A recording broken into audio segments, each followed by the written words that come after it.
looking at two cameras, and I probably should have had them posted the same way. So my apologies if I'm looking here and I'm looking here. Welcome to the Friday 5 Live. So what we're going to talk about this morning is business as always, your business as always.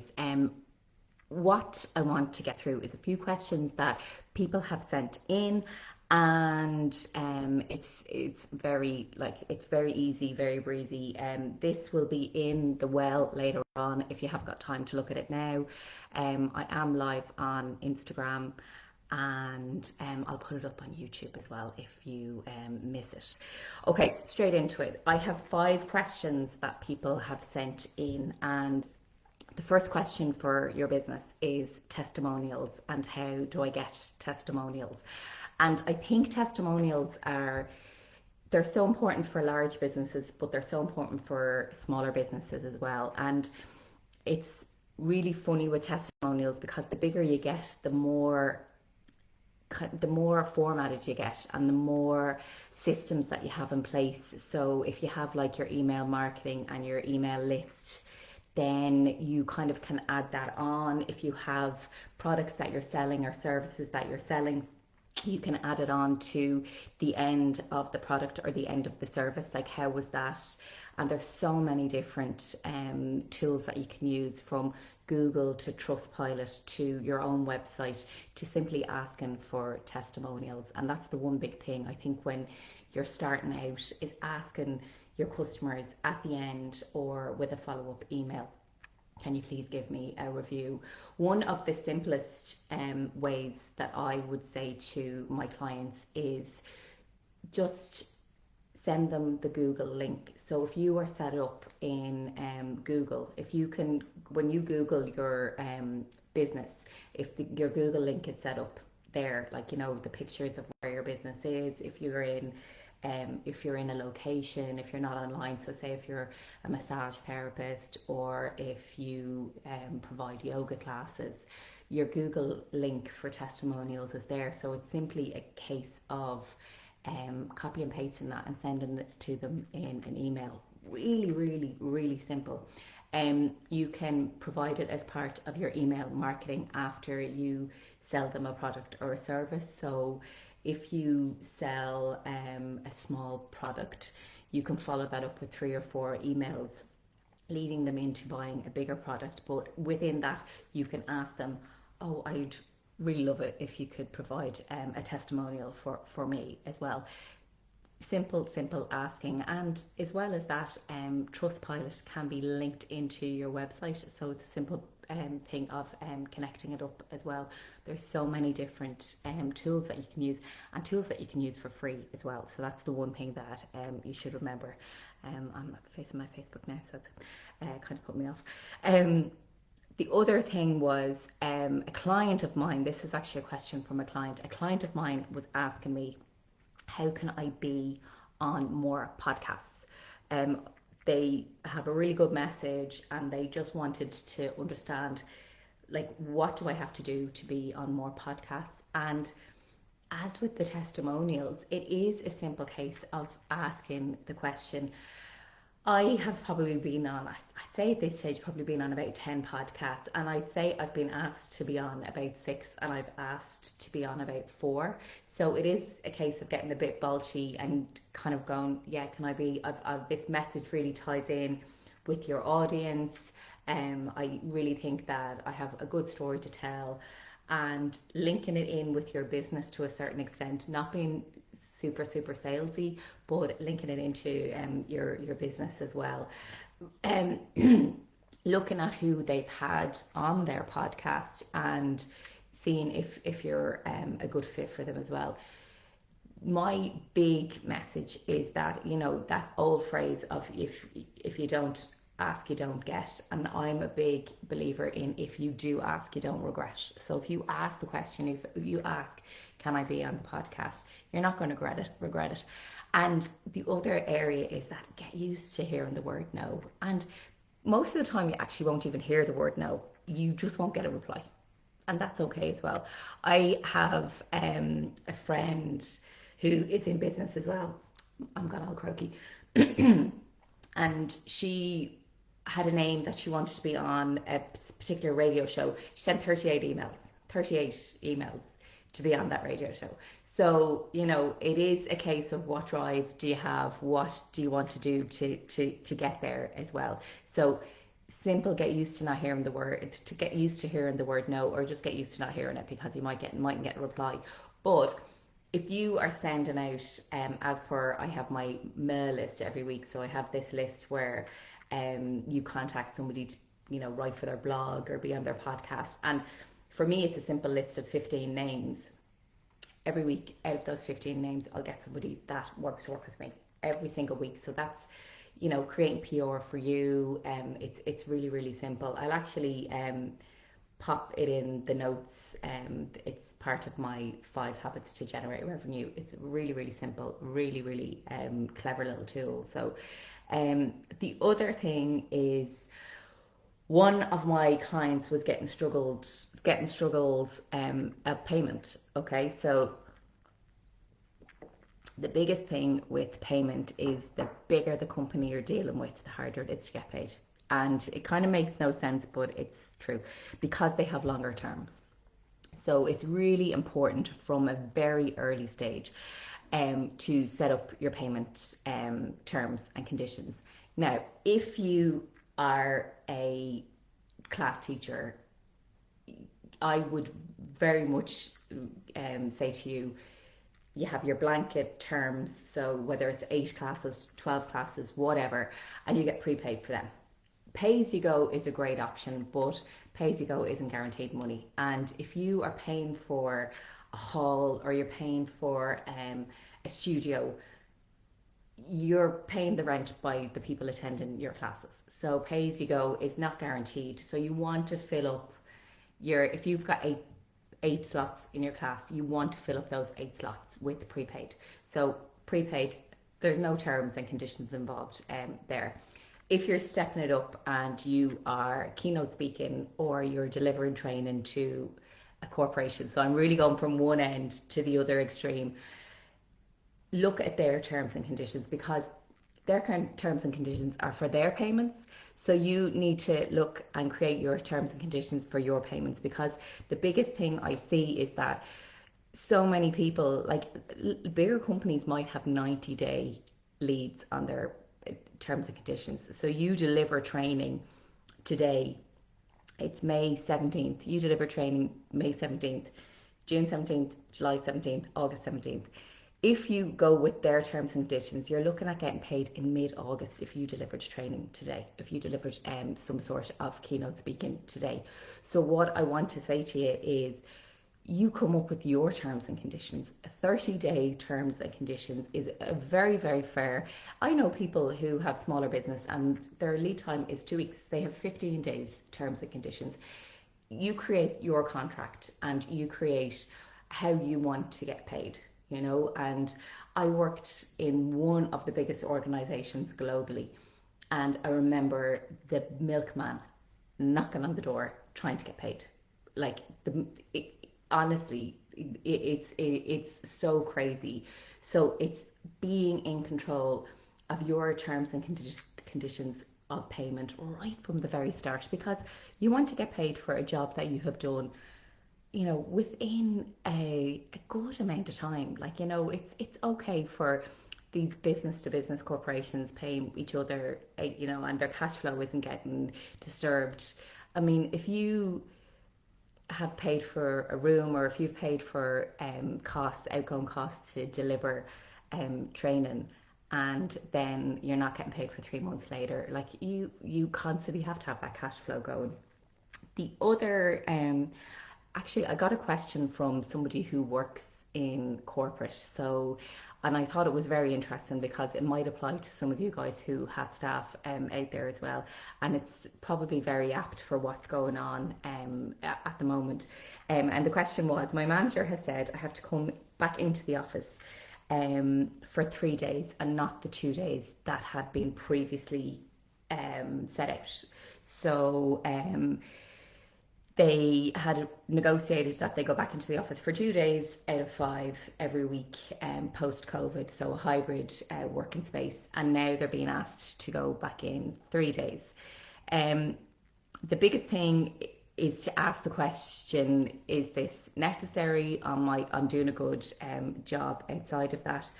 I know a lot of the larger firms are putting the amount of time you spend in the office into your performance review. So making sure that is um, obvious to you, making sure that that's clear to you if it is in your performance review, because basically if, like, I'm going to be really, really simple. So if you have a month and there's 4 weeks in a month and you have to go into the office 8 days, but now you have to go in 12 days, and you're not going to get your bonus based on the fact that you didn't go into those extra days. You need to be very, very clear and very, very knowledgeable going forward of how that will impact maybe a bonus structure, a payment structure, whatever. The other thing I will say is it's we still live in a country where visibility is key. It shouldn't be.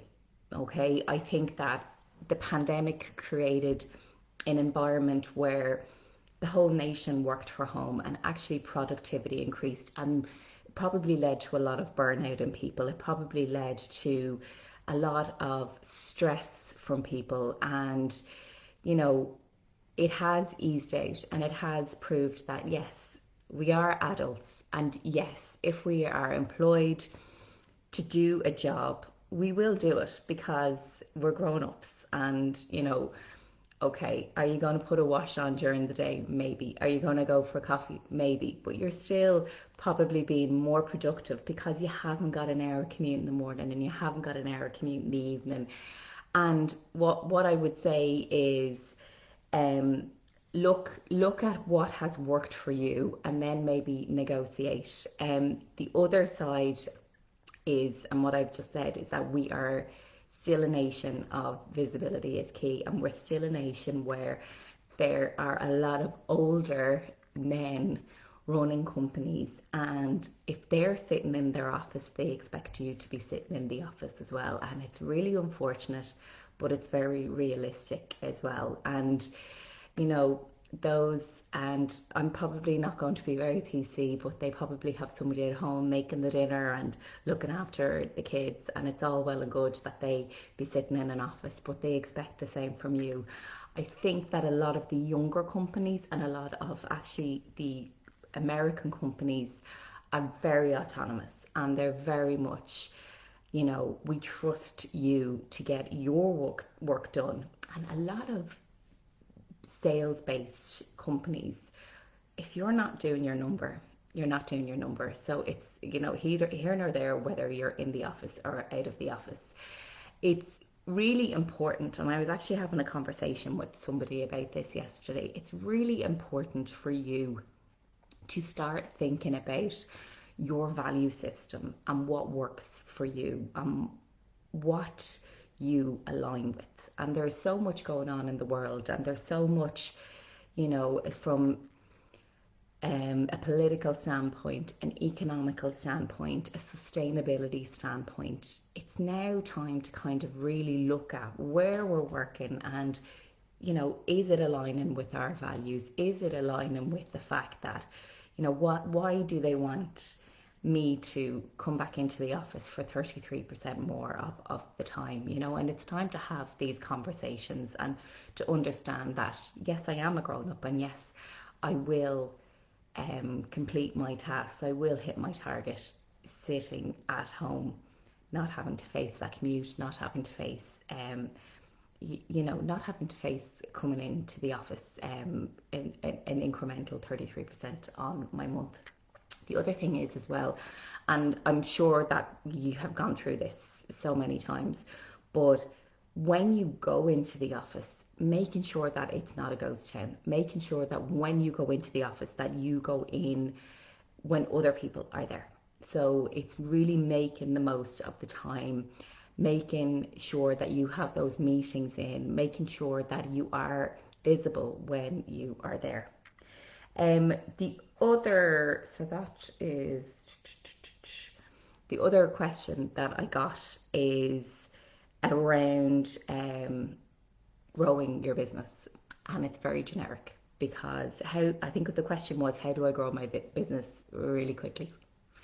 Um, Very generic, and depends what stage of the business that you're in, and depending what you want to do with the business, depending what type of business you are. If you talk to a lot of the gurus and the mentors out there, and very few businesses are overnight successes. Very few, like, it takes the Stanley Cup for example. Stanley Cup's out quite a long time, but actually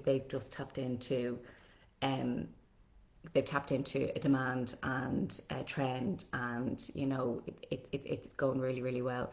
There's so many. I always use Joanne from Vogue, and Joanne, oh yes, she's doing real well. Overnight success. Like, she's at this game 10 years, and it took hard work and dedication and consistency and a lot of no's and a lot of closed doors. So it's really, to grow your business, if you're starting out now, it's making sure that and it's really hard to tell somebody this because I've been there. I've had a new business. Invest in your systems and your processes now, and invest in good mentorship and good coaching. So multiple people, I like invest in multiple people to help you grow your business, and making sure that you have um, if you want to grow at a global level, that you have scalability now. Like, it's really like super, super interesting. The other thing I will say to you as well is that if you are looking at growing your business, it's consistency. It's making sure that you're turning up every single day for you. So we've already talked about getting used to hearing the word no. That's fine. Like, I mean, no is just another opportunity. It's a real kind of, it's like stupid saying, but it's the fact. It's facts. No, it's just another opportunity for you to progress, for you to move on.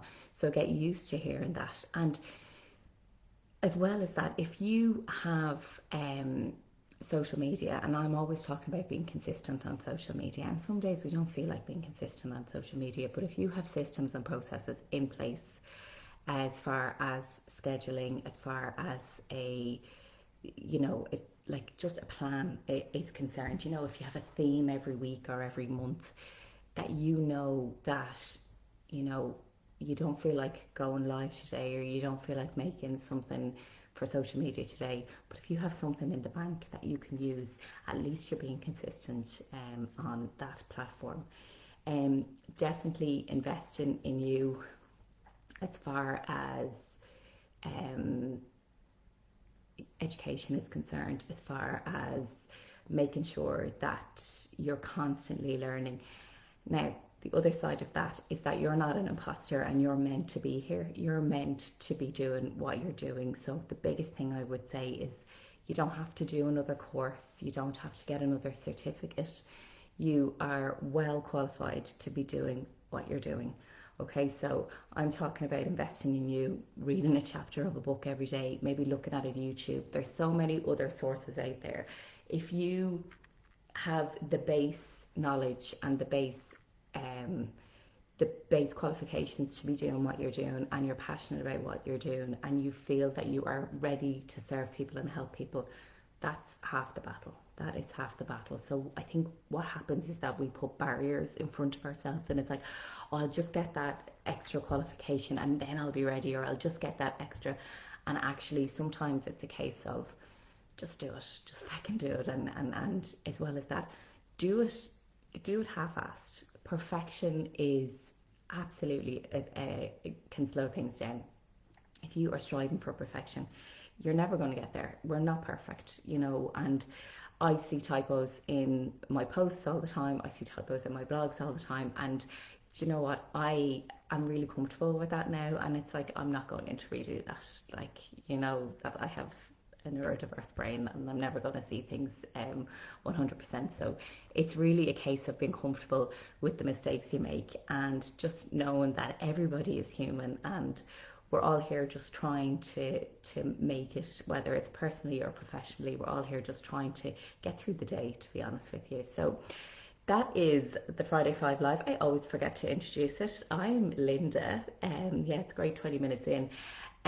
If you have any questions for your business, every Friday we'll be here answering those questions. If you have any questions in relation to your personal life, and I mean habits, you know, how can I get up earlier? How can I drink more water? I will happily answer those questions again. I'm not going to solve your childhood trauma, and I'm not ever even going to try. So there's other people out there to do that. I want to give you tools, techniques to excel in your business, and sometimes that falls over into your life. So any habits that you could drive into your life, I will happily help you with. Friday Five Live. I have been looking at that camera and this blah blah blah. Take care. Have a great Friday. I am off for a sauna because I generally don't work Fridays, and this is my Friday work. So please take care. I am going to put links to join the newsletter. I have a habit tracker, a morning habit tracker to join the newsletter. If you have any questions, I'd love to hear them. And thank you so much. And I'm going to pop this up on YouTube. I'm going to do this for the next couple of weeks. This is my private group, so it's holistic wellness and business community. And please join. And I'm going to stop rabbiting on now. Happy Friday, everybody. Take care. Bye bye.